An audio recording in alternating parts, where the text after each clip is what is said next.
യേശു ഒരു കറുത്ത വർഗ്ഗക്കാരനായിരുന്നു എന്ന് പറഞ്ഞുകൊണ്ട് നമ്മുടെ ദിവ്യ എസ് അയ്യർ അയ്യരൂട്ടി ഒരു പാട്ട് പാടിയായിരുന്നു. പുള്ളിക്കാരത്തിയെ അങ്ങനെ ഒരു എക്സ്പ്ലനേഷൻ കൊടുത്തിട്ട് ഈ കാര്യം പറഞ്ഞിരുന്നെങ്കിൽ പ്രശ്നമില്ല. പുള്ളിക്കാരത്തി സ്വന്തം കവിതയായിട്ട് ഇത് അങ്ങോട്ട് ഇൻട്രൊഡ്യൂസ് ചെയ്തതിൻ്റെ പേരിൽ എയറിൽ കയറ്റപ്പെടുകയും കാസാക്കൂസന്മാർ എടുത്ത് വെച്ച് അറമാദിക്കുകയും രണക്കൂര് പൊട്ടി കേസ് വരെ കൊടുത്തു എന്നാണ് അറിയുക. പക്ഷെ വാസ്തവത്തിൽ അവർ ഈസി ആയിട്ട് ഇറങ്ങി വരുമോ എന്താണെന്നറിയാമോ? ഈ ഒരു സംഗതിയെ പറ്റി ചന്ദ്രപ്രകാശ് ഒരു പോസ്റ്റ് ഇട്ടിട്ടുണ്ട്. ഞാൻ ക്രിസ്റ്റീന എന്ന റിസാർട്ടോ എന്ന് പറയുന്ന ഒരു സംഗീതജ്ഞയും അവർ ഒരുപാട് മ്യൂസിക്കൽ എക്യുപ്മെൻറ്റ്സ് ഒക്കെ കൈകാര്യം ചെയ്യുന്ന ഒരു ലേഡിയാണ്.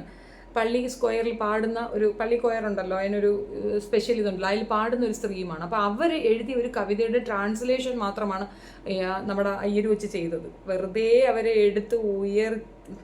എടുത്തങ്ങ് കുഴി കൊണ്ടുവന്നിട്ടില്ല. യേശു എന്നാൽ യേശു ഒരു കറുത്ത വർഗ്ഗക്കാരനായിരുന്നു എന്നതിന് 3 നല്ല പാഠങ്ങളുണ്ട്. ആ വോയിസ് നമുക്കൊന്ന് കേൾക്കാം. യേശുവെന്നാൽ യേശു ഒരു കറുത്ത വർഗക്കാരനായിരുന്നു എന്നതിന് 3 നല്ല വാദങ്ങളുണ്ട്. 1, അവനെല്ലാവരെയും സഹോദര എന്ന് വിളിച്ചിരുന്നു. 2, അവൻ സുവിശേഷം പറയുവാൻ ഇഷ്ടപ്പെട്ടു. 3, അവന് നല്ല ഒരു വിചാരണ ലഭിച്ചില്ല. പക്ഷേ യേശു ഒരു ജൂതനായിരുന്നു എന്നതിനും 3 തത്തുല്യവാദങ്ങളുണ്ട്. 1, അവൻ അപ്പന്റെ തൊഴിലിൽ ഏർപ്പെട്ടു. 2, അവൻ 32 വയസ്സുവരെ സ്വന്തം വീട്ടിൽ കഴിഞ്ഞു. 3, അമ്മ കന്യകയാണെന്നവനും അവൻ ദൈവമാണെന്നമ്മയും വിശ്വസിച്ചു. പക്ഷേ യേശു ഒരു ഇറ്റലിക്കാരനാണ് എന്നതിനും 3 തത്തുല്യവാദങ്ങളുണ്ട്. 1, അവൻ ആംഗ്യങ്ങൾ കൊണ്ട് സംസാരിച്ചു. 2, ഓരോ ഭക്ഷണത്തിനോടൊപ്പവും അവൻ വീഞ്ഞു കുടിച്ചു. 3, അവൻ ഒലീവെണ്ണ ധാരാളം ഉപയോഗിച്ചു. പക്ഷേ യേശു കാലിഫോർണിയക്കാരനായിരുന്നു എന്നതിനും 3 തത്തുല്യവാദങ്ങളുണ്ട്. 1, അവൻ ഒരിക്കലും മുടി മുറിച്ചില്ല. 2, എല്ലാ സമയവും അവൻ നഗ്നപാതനായി ചുറ്റി നടന്നു. 3, അവൻ ഒരു പുതിയ മതം തുടങ്ങിവച്ചു. പക്ഷേ യേശു അയർലൻഡുകാരനായിരുന്നു എന്നതിനും 3 തത്തുല്യവാദങ്ങളുണ്ട്. 1, അവൻ വിവാഹമേ കഴിച്ചില്ല. 2, അവൻ എപ്പോഴും കഥകൾ പറഞ്ഞുകൊണ്ടേയിരുന്നു.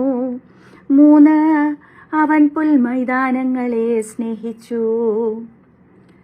എന്നാൽ യേശു ഒരു സ്ത്രീയായിരുന്നു എന്നതിന് 3 ശക്തമായ വാദങ്ങളുണ്ട്. ഏതൊക്കെയെന്നോ? 1, തീരെ ഭക്ഷണമില്ലാതിരുന്ന സമയത്ത് ഒരു നിമിഷത്തെ മുന്നറിയിപ്പിൽ ഒരാൾക്കൂട്ടത്തെ അവനൂട്ടേണ്ടി വന്നു. 2, ഒരിക്കലും ഒന്നും മനസ്സിലാവാത്ത പുരുഷാരത്തിനു കുറുകെ സന്ദേശമയക്കുവാൻ അവൻ ശ്രമിച്ചുകൊണ്ടേയിരുന്നു. 3, പണികൾ ചെയ്തു തീർക്കാൻ ബാക്കിയുള്ളതുകൊണ്ട് മരിച്ചിടത്തു നിന്ന പോലും അവൻ എണീറ്റു വരേണ്ടി വന്നു.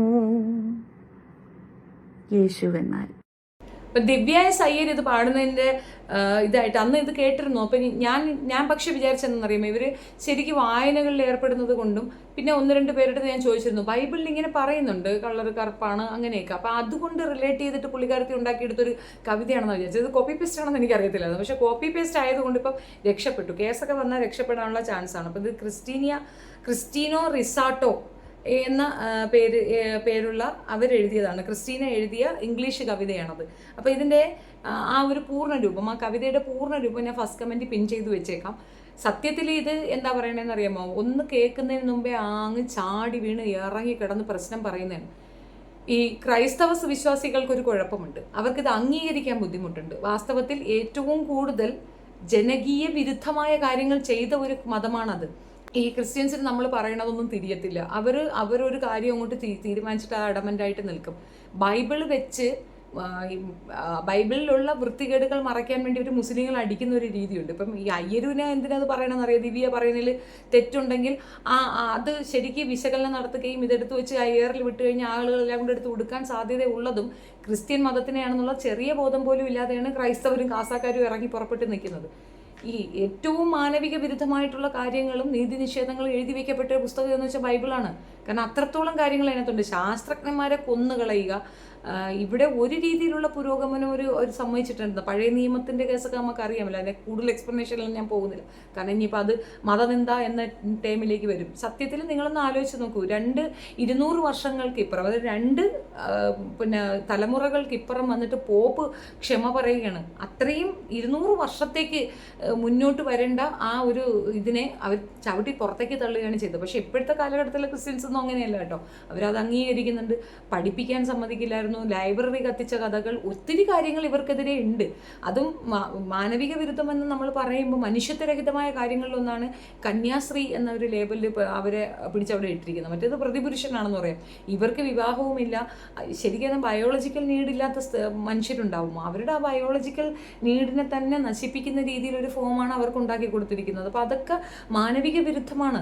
അപ്പോൾ അതിനെതിരെയൊക്കെ സംസാരിച്ചിരുന്ന ഇല്ലാത്ത പ്രശ്നം ഉണ്ടാകും. പ്രതിപുരുഷൻ എന്നും പറഞ്ഞിട്ട് ഒരാളെ യേശുവിന് കല്യാണം കഴിക്കാമെന്ന് പറഞ്ഞിട്ട്, അല്ലെങ്കിൽ അവരുടെ മണവാട്ടി എന്ന ടൈമിൽ അങ്ങനെ ഒരുപാട് കാര്യങ്ങൾ അതിനകത്ത് കെടുകാര്യസ്ഥതകളുണ്ട്. അതൊക്കെ ഡിസ്കസ് ചെയ്യാൻ വന്നു കഴിഞ്ഞാൽ തലയിൽ തുണിയിട്ടുകൊണ്ട് ഓടേണ്ട അവസ്ഥയിലേക്ക് ഉണ്ട് എന്നുള്ളതാണ് വസ്തുത. വിഭാഗീയതകൾ, ജാതീയ വിഭാഗീയതകൾ ഒക്കെ ഉണ്ട്, എല്ലാം ഉണ്ട്. ഇത് മറയ്ക്കാൻ വേണ്ടിയിട്ട് മറ്റൊരു കമ്മ്യൂണിറ്റിയെ ഇങ്ങനെ പ്രസൻറ്റ് നിർത്തിക്കൊണ്ട് അവരെ അങ്ങ് ബുദ്ധിമുട്ടാക്കുന്ന ഒരു ടേമാണ് ഇവർക്കുള്ളത്.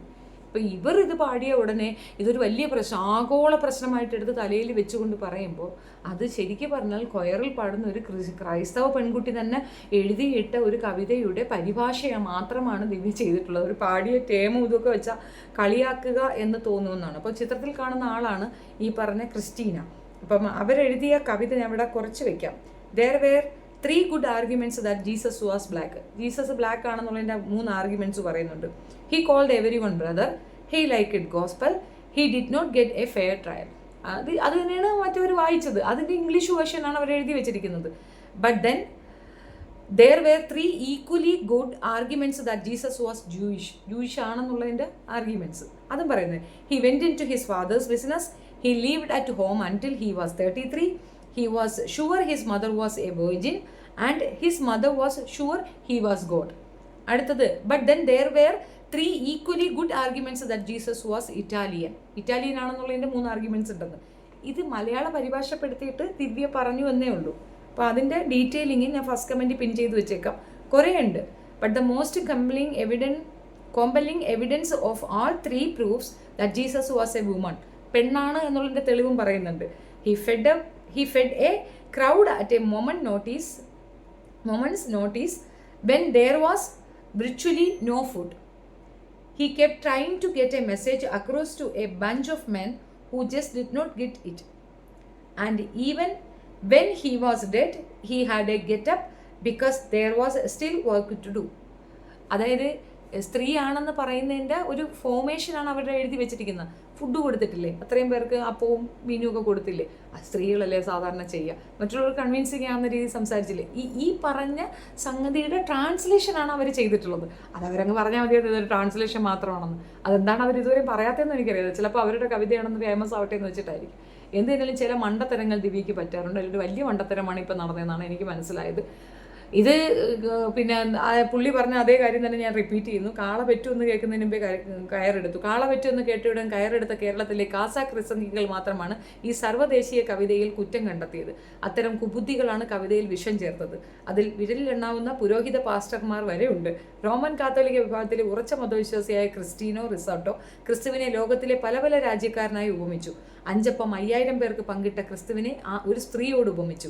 പ്രതിസന്ധികളിൽ സംയമനത്തോടും വിവേകത്തോടും തീരുമാനമെടുക്കുന്ന സ്ത്രീയായി ക്രിസ്റ്റീന എഴുതിയ മനോഹരമായ ഒരു ഇംഗ്ലീഷ് കവിത ദിവ്യ മലയാളത്തിലാക്കി പാടി എന്നത് മാത്രമാണ് വലിയ അപരാധം. സത്യത്തിൽ നല്ല ഒരു വേർഷൻ, ആ ദൈവത്തിനെ പുകഴ്ത്താൻ പറ്റുന്ന എല്ലാ മേഖലകളിലും കടന്നെത്തി പുകഴ്ത്തുകയാണ് ചെയ്തത്.